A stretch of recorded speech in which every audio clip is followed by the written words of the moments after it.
Hello student, आपका हमारे इस क्लास 12 के फिजिक्स क्लास में बहुत बहुत स्वागत है। उम्मीद करते हैं आप लोग अच्छे होंगे और अपने बोर्ड एग्जाम की अच्छी तैयारी कर रहे होंगे। चलिए बच्चों, आज क्लास शुरुआत करते हैं। हमारा जो चैप्टर चल रहा है तरंग प्रकाश की, ये आपके फिजिक्स का 10वां चैप्टर है, जिसमें एक ऐसे टॉपिक को आज लेके आए हैं जो आपके बोर्ड एग्जाम में बहुत ही इंपॉर्टेंट है, यानी अक्सर जो है ये बार बार पूछा गया है। आज का हमारा जो मोस्ट इंपॉर्टेंट टॉपिक है, हाइगेंस तरंग सिद्धांत के आधार पर प्रकाश तरंगों के अपवर्तन की व्याख्या कीजिए। तो ये क्वेश्चन आपके बोर्ड एग्जाम में जो है 2018, 19, 20 इस तरीके से पूछा गया है। यही क्वेश्चन 2023 में भी पूछा गया है, जो दूसरे तरीके से पूछा गया कि हाइगेंस के द्वितीयक तरंगिकाओं के सिद्धांत के आधार पर प्रकाश के अपवर्तन की व्याख्या कीजिए तथा स्नेल के नियम का निगमन कीजिए। ये क्वेश्चन आपके 2023 में पूछा गया है। इसी क्वेश्चन को कई बार दूसरे तरीके से भी पूछा गया है। हाइगेंस के द्वितीयक तरंगिकाओं के सिद्धांत के आधार पर प्रकाश तरंगों के अपवर्तन के नियम की व्याख्या कीजिए, ऐसे भी पूछा गया। ये 2014, 18, 19, 22 इस तरीके से बहुत पूछा गया है, तो काफी ज्यादा इंपॉर्टेंट है। चलिए इस क्वेश्चन को देख लेते हैं। देखो, अगर हम बात करें हाइगेंस के द्वितीयक तरंगिकाओं के सिद्धांत के आधार पर प्रकाश तरंगों के अपवर्तन की व्याख्या, ये हमारी हेडिंग है। यानी हाइगेंस के द्वितीयक तरंगिकाओं के सिद्धांत के आधार पर प्रकाश के अपवर्तन की व्याख्या, ये आपका क्वेश्चन होता है। आप जानते हैं प्रकाश का अपवर्तन होता क्या है भाई। परावर्तन अलग बात हो गई, अपवर्तन अलग बात हो गई। अपवर्तन जो प्रकाश का होता है, इसमें दो अलग अलग माध्यम होते हैं भाई। ऊपर का एक माध्यम अलग होता है, नीचे का माध्यम अलग अलग होता है। तो जब कोई प्रकाश की किरण किसी एक माध्यम से दूसरे माध्यम में प्रवेश करती है, तो आप जानते हैं वो अभिलंब से थोड़ा मुड़ जाती है, यानी अपने रास्ते से विचलित हो जाती है, ये आपको पता है। अब मामला ये है कि हम हाइगेंस के द्वितीयक तरंगिकाओं के सिद्धांत पढ़ रहे हैं, तरंग की बात कर रहे हैं, तरंगाग्र की बात कर रहे हैं। तो जब तरंगाग्र का मामला है, तो यहाँ पर जो है हमें तरंगाग्र जो है AB जो है आपतित कराते हैं किसी एक माध्यम में, और जब ये दूसरे माध्यम में जाता है तो वो जो है अपने मार्ग से थोड़ा विचलित हो जाता है। तो यहाँ पर हम तरंगाग्र को जो है एक माध्यम से दूसरे माध्यम में प्रकाश के अपवर्तन पर जो है इसको भेजते हैं। तो ये बताया गया है कि जब कोई तरंग एक समान माध्यम में चलकर किसी दूसरे समान माध्यम में प्रवेश करती है, भाई वही बात लिखा गया है।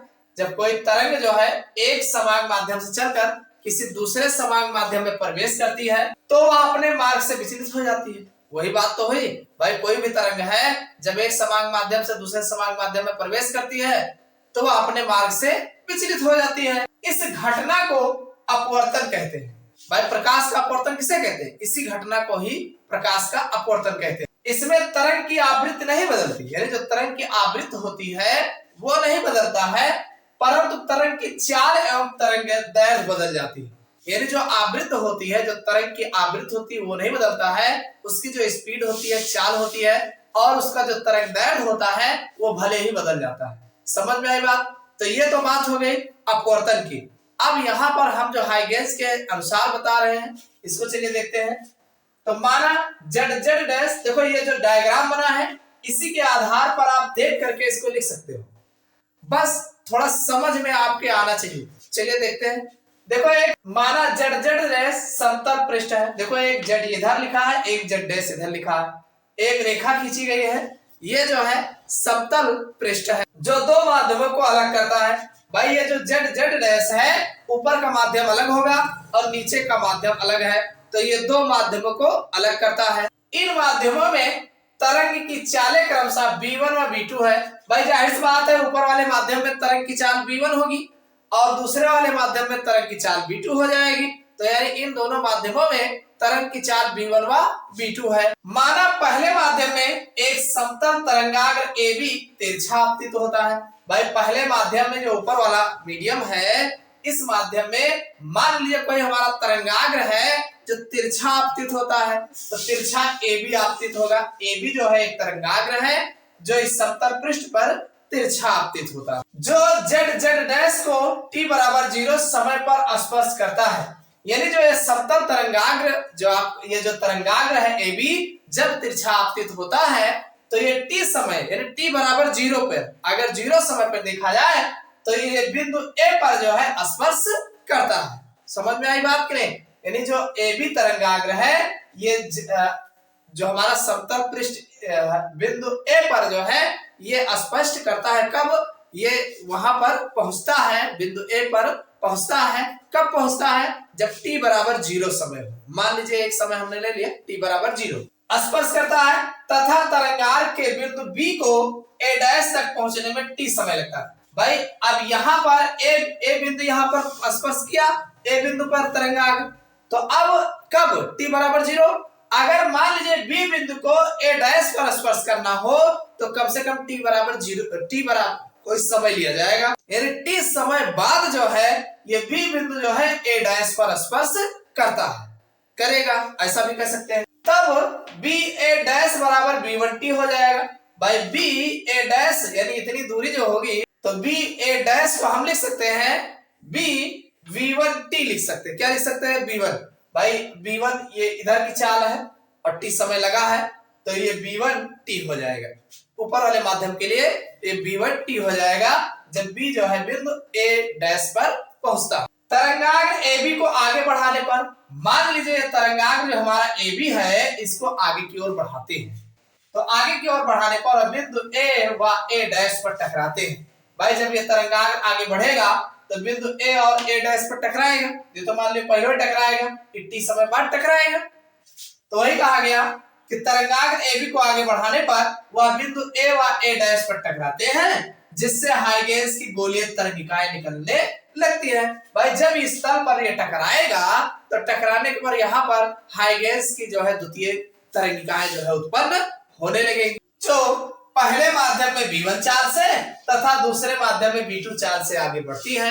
भाई जब द्वितीय तरंगिकाएं चलती है तो पहले माध्यम में B1 चाल से आगे चलेगी और दूसरे माध्यम में ये B2 चाल से आगे बढ़ती है, क्योंकि दोनों माध्यमों की चालों में अंतर आ जाता है, वेग जो है प्रभावित होता है। ऐसे चलने वाली द्वितीय तरंगिका का t समय बाद दूसरे माध्यम में AB डैश यानी AB डैश, अब AB डैश जो है भाई A से कोई तरंग जब चलेगी दूसरे माध्यम में तो अब कुछ समय बाद जो है ये जो है t समय बाद ये AB डैश पर पहुंच जाएगी। कहां पहुंच जाएगी? AB डैश, जिसे हम B2t लिख सकते हैं। क्या लिख सकते हो? भाई B2t। भाई दूसरे माध्यम की चाल B2 है और t समय बाद हो रहा है तो ये B2t हो जाएगा। दूरी तय करती है, इतने ही समय में बिंदु B1 पहले माध्यम BA डैश बराबर B1t दूरी चलकर A डैश पर पहुंच जाता है। भाई जितने समय में ये t समय बाद ये A बिंदु B1 डैश पर पहुंच जाता है, ये मतलब B2t दूरी तय करता है, सेम उतने ही समय में ये B बिंदु A डैश पर पहुंच जाता है जो B1t दूरी तय करता है। बात समझ में आई कि नहीं? तो इस तरीके से जितने समय में यहां तक आएगा, यहां से यहां पहुंच जाएगा। क्लियर? जहां से अब द्वितीय तरंगिका चलना प्रारंभ करती है। भाई अब ये यहां से यहां जब पहुंचेगा तभी तो द्वितीय तरंगिका इसकी चलना प्रारंभ होगी, और ये यहाँ है तो यहीं से इसका द्वितीय तरंगिका चलना प्रारंभ होगी।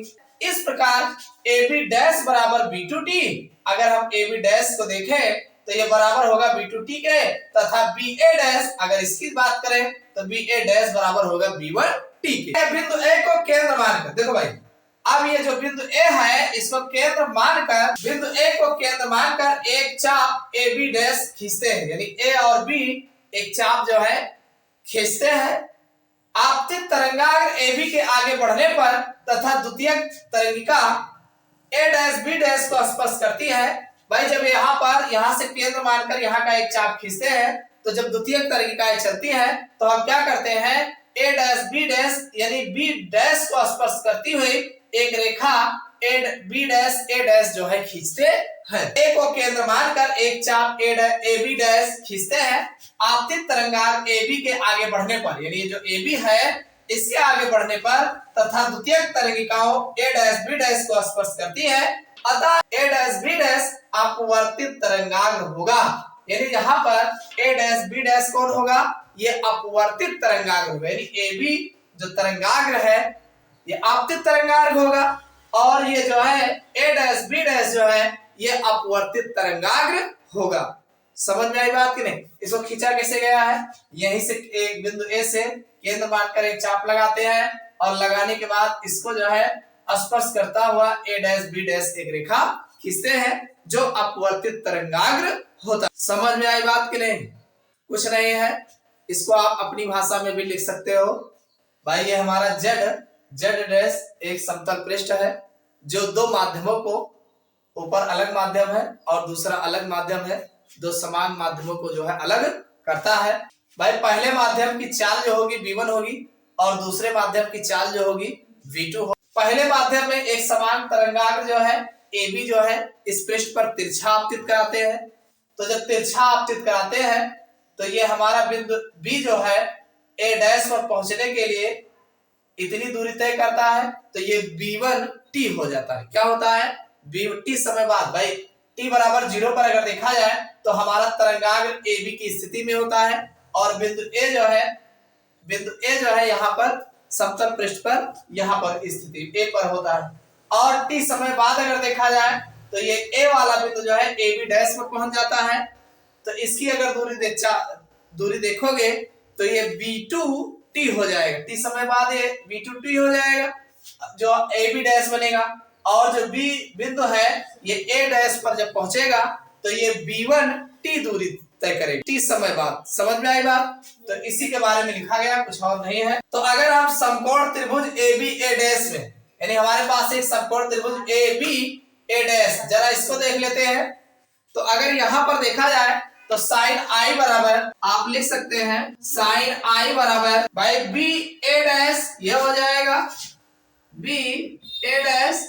आप जानते हैं साइन थीटा बराबर होता है लंब बटा कर्ण होता है, क्यों? तो अगर लंब देखा जाए तो BA डैश हो जाएगा और अगर कर्ण देखा जाए तो ये A डैश हो जाएगा। भाई ये नीचे वाला हो जाएगा, इसको आप लिख सकते हैं भाई ये दूरी जो है ये BA डैश बराबर है V1T है। क्या है? V1T। तो आप इसको लिख सकते हो V1T और बटे A डैश ही रहे। ये आपका समीकरण 1 हो जाएगा।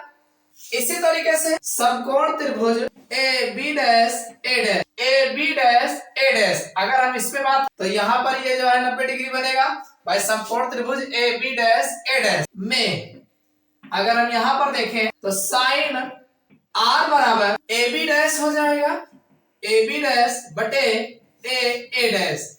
आप जानते हैं ये AB डैश होगा AB डैश बराबर B2T हो जाएगा, ये दूरी B2T हो जाएगा। तो ये आप जानते हैं B2T बटे A डैश, ये आपका समीकरण 2 हो जाएगा। आप बता सकते हैं समीकरण 1 को 2 से भाग देने पर तो आप लिखेंगे साइन I बटे साइन R बराबर, आप जान रहे हैं ये कट जाएगा, ये कट जाएगा, नीचे वाला कट ही जाएगा। B1T है और इधर B2T है तो T भी बराबर है, तो ये B1 और B2 तो ये हमारा हो जाएगा B1 अपान B2। और इसको अगर देखेंगे तो यह एक प्रकार का नियतांक है। क्या है? नियतांक। समझ में आई बात कि नहीं? बस यही बताया गया है। अगर देखेंगे साइन I बराबर तो साइन इस कोण को अगर देखा जाए तो साइन I बराबर BA डैश बटे में A डैश हो जाएगा। आप जानते हैं ये दूरी जो है B1T हो जाएगा, नीचे वही रहेगा। समीकरण 1 मानते हैं। इसी तरीके समकोण त्रिभुज AB डैश A डैश में अगर हम बात करें साइन R बराबर तो ये आपका AB डैश ये हो जाएगा, A डैश ये रहेगा ही रहेगा, तो ये B2T हो जाएगा और बटे में वही रहेगा। दोनों को सॉल्व करोगे तो ये कट ही जाएगा, T कट जाएगा, तो साइन I बटे साइन R बराबर B1 अपान B2 और यही बराबर नियतांक है। इसे ही स्नेल का नियम कहते हैं। भाई साइन I बटे साइन R बराबर क्या है? यन। तो यन अपवर्तनांक होता है, तो यही तो यहाँ पर भी तो अपवर्तनांक है, एक माध्यम से दूसरे माध्यम का अपवर्तनांक हो। अगर देखा जाए तो यही अपवर्तन का प्रथम नियम कहा जाता है, इसे ही स्नेल का नियम कहते हैं। समझ में आई बात? भाई स्नेल के नियम में जो प्रयुक्त नियतांक होता है एक माध्यम के सापेक्ष दूसरे माध्यम का अपवर्तनांक, तो आप इसको लिख सकते हैं 1n2 बराबर साइन I बटे साइन R बराबर ये हो जाएगा B1 अपान B। समझ में आएगा नहीं? भाई अगर हम स्नेल नियम के अनुसार देखते हैं, स्नेल के अनुसार तो ये हमारा एक माध्यम से दूसरे माध्यम का अपवर्तनांक बराबर साइन I बटे साइन R बराबर B1 अपान B2 हो जाएगा। तो समझ में आ गया होगा कि हाइगेंस के द्वितीयक तरंगिकाओं के सिद्धांत के आधार पर जो है प्रकाश तरंगों के अपवर्तन की व्याख्या इस तरीके से किया जाता है। कुछ नहीं है, बस आप डायग्राम स्पष्ट बना लीजिए और इसी के माध्यम से आप बराबर लिखते चले जाइए। बस ध्यान रखना, ये जो हमारा तरंगाग्र AB तिरछा आपतित हो रहा है, ये T समय बाद अगर देखा जाए तो ये बिंदु A जो है AB डैश पर पहुंचता है, तो यहाँ ये आपका 22 का माध्यम दूसरा है, तो इसकी चाल बदल जाएगी, तो ये B2T हो जाएगा और B बिंदु A डैश पर जब पहुंचता है तो इसकी चाल B1T हो जाएगा। तो बस यही दो बातें इसमें आपको दिख रही है, बाकी और इसमें कुछ आपको नया देखने को नहीं मिलेगा। आराम से देखोगे तो आपको आराम से स्नेल का नियम निकल के आ जाएगा। तो ये वीडियो आपको कैसा लगा कमेंट करके जरूर बताइएगा। चैनल पर नया सब्सक्राइब कर लीजिएगा और ज्यादा से ज्यादा शेयर करिएगा। फिर मिलते हैं अगले क्लास में नए टॉपिक के साथ।